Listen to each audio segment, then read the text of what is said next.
Existe um luto que ninguém te ensina a carregar. Ele não chega com velório, não convoca ninguém para um funeral, não traz flores. A pessoa que você está enterrando continua viva. Ela continua ligando para o seu celular, continua sentada do seu lado no almoço de domingo. Ainda aparece em cada fotografia na parede da sala. E, ainda assim, você sente, com uma precisão desconcertante, que algo morreu entre vocês. Não a pessoa, mas a possibilidade de ser quem você realmente é na presença dela. Você não consegue dar um nome para isso, mas sente como se sente o ar de um quarto que esfriou de repente, sem que nenhuma janela tivesse sido aberta. O mundo te ensinou que família é tudo, que o sangue é mais espesso que qualquer água e que a lealdade aos seus é a virtude mais alta que um ser humano pode cultivar. A maioria das pessoas engole isso sem mastigar, sem questionar.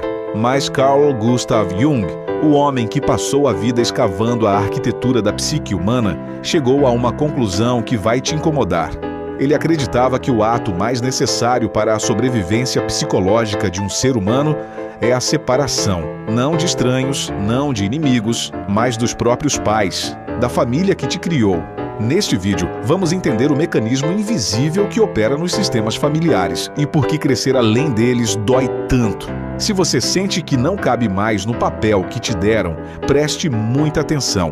A sua jornada de individuação começa aqui. Toda família é um palco.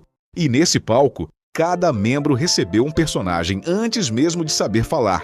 Antes de você ter opiniões ou um senso de si mesmo, sua família te olhou, avaliou o que precisava para manter o próprio equilíbrio e te entregou um roteiro. Você não escolheu o seu personagem. Alguns foram escalados como o responsável, a âncora que segura tudo para que os outros não precisem segurar nada.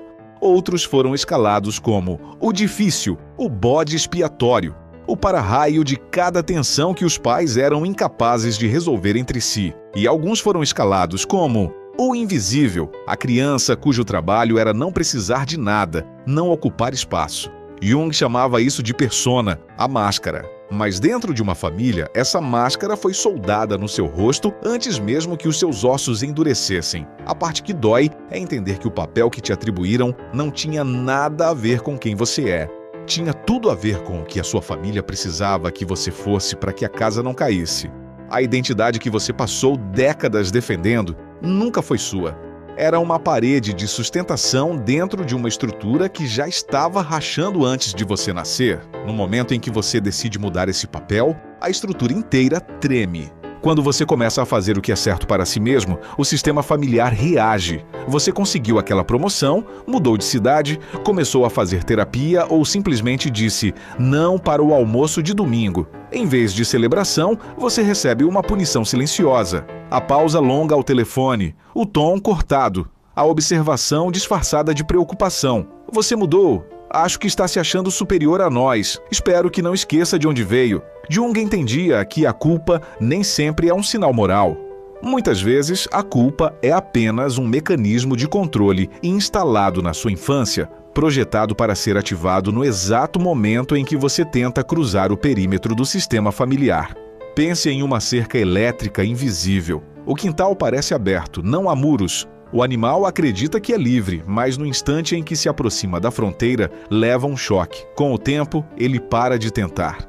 Ele fica no centro do quintal não porque não possa sair, mas porque a dor de tentar foi condicionada no seu sistema nervoso. A culpa familiar opera exatamente por esse princípio, e ela funciona com precisão justamente porque você é uma pessoa boa. As pessoas que te controlam através da culpa frequentemente não sabem que estão fazendo isso.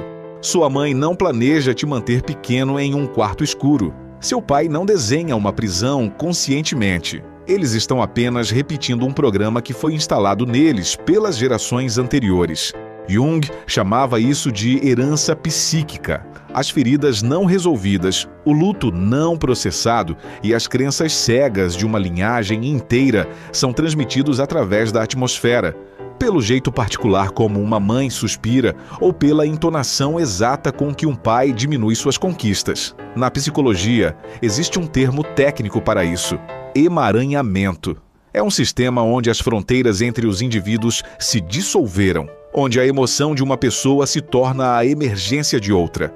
Você não consegue sentir alegria sem verificar se há aprovação, não consegue sentir dor sem que ela seja minimizada. Nesse estado, a criança não desenvolve um eu, ela desenvolve um nós. Ela cresce, se torna um adulto que funciona no mundo exterior, mas que na camada mais profunda não sabe onde a família termina e onde ela começa.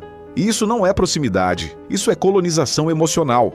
Joseph Campbell e Marie-Louise von Franz, grandes estudiosos da mitologia e do pensamento junguiano, notaram um padrão em todos os contos e mitos da humanidade.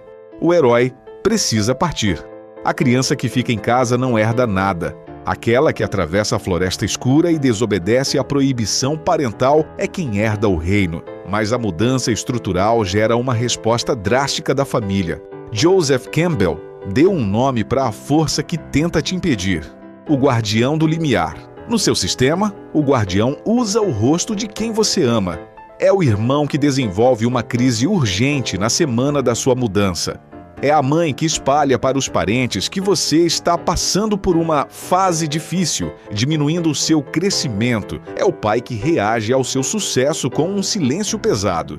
Eles fazem isso porque a sua evolução ameaça a ilusão de estabilidade deles. Sua mudança prova que mudar é possível, e encarar isso é aterrorizante para quem passou a vida inteira estagnado. O sistema vai mudar a narrativa até transformar você no vilão da história. O ingrato, o metido, aquele que se acha melhor. Você não se acha melhor, você apenas se recusou a ser menos do que é para mantê-los confortáveis. O grande Abraham Lincoln viveu essa dinâmica de forma devastadora. Seu pai, Thomas, um fazendeiro rígido, sabotava sua educação. Tirava Abraham da escola para o trabalho bruto e via o apetite do filho por livros como uma afronta pessoal. Lincoln foi embora e nunca mais voltou, preferindo a dor de evoluir ao conforto de continuar no mesmo lugar. Jung nos lembra que a individuação não exige o abandono físico obrigatório, mas exige a diferenciação. Há uma diferença brutal entre fugir da família e se encontrar dentro dela. Quem alcança a independência real para de sentir ódio, passa a enxergar os pais como eles realmente são. Seres humanos limitados, carregando traumas herdados que te amaram na única linguagem que conheciam. Uma linguagem construída sobre o controle. Você pode amar sua mãe e recusar carregar a solidão dela. Pode honrar seu pai e rejeitar a definição dele sobre quem você deveria ser. Você pode comparecer ao jantar e ir embora quando o seu corpo disser que é hora. Isso é soberania, nunca submissão. Pela primeira vez, você fica de pé no seu tamanho real. Não no tamanho que o seu sistema permitia, mas no seu. Essa é a dor da qual ninguém fala. Não é a dor de perder a família, mas a dor de perceber que o que chamavam de amor tinha condições silenciosas. A dor de entender que você cruzou a floresta e nunca mais vai caber dentro da antiga gaiola. Jung disse perto do fim da vida: o privilégio de uma vida inteira é se tornar quem você verdadeiramente é. Ele não disse que seria fácil. A maioria das pessoas morre usando a máscara do papel que nunca escolheu. A questão que resta, a única que só você pode responder agora, é esta: qual versão de você vai viver? A que a sua família construiu ou a que está enterrada embaixo dela, ainda respirando e pressionando a mão contra o vidro? Se este vídeo deu nome ao peso que você carregava em segredo, faça uma declaração a si mesmo. Escreva nos comentários a frase: eu escolho a minha altura real. Deixe registrado que você entendeu o mecanismo e não vai mais aceitar viver encolhido. Obrigado por buscar a clareza que poucos têm disposição de suportar. Inscreva-se para não perder os próximos passos dessa travessia. Seja fiel à sua própria vida. Até o próximo encontro.